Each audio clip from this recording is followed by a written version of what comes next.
Share ko lang po sa inyo mga boss. May lumapit po sa atin, nagpapaayos ng satellite. No signal lang daw ang nakalagay sa kanilang TV screen.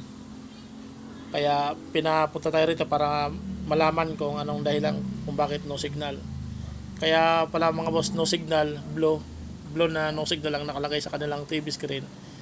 Dahil sira na ang kanilang box, yung satellite box. Hindi na gumagana, kaya no signal ang nakalagay sa TV. Ngayon tinitesting naman natin ang kanilang antenna kung mayroon pang signal, kung maayos pa ang kanilang antenna.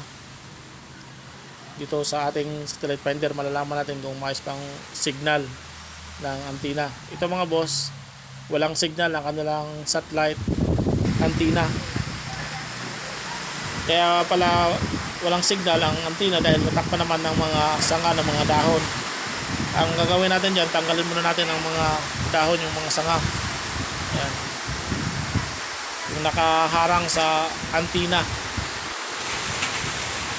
Ayan, tinanggalan natin. Tapos yung LNB, hindi naka-align. Ayusin rin natin yung LNB. Ayan mga boss. Yung lugar nila malapit sa dagat, kaya kapag December mahangin dito mga boss. Normal lang dito na mahangin.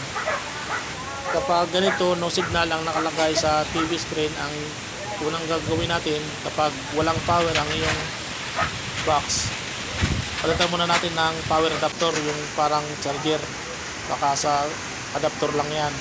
Kung mayroon naman power at no signal, ipatesting muna natin sa nag-ayos ng mga antenna, katulad dito nag-ayos ng satellite.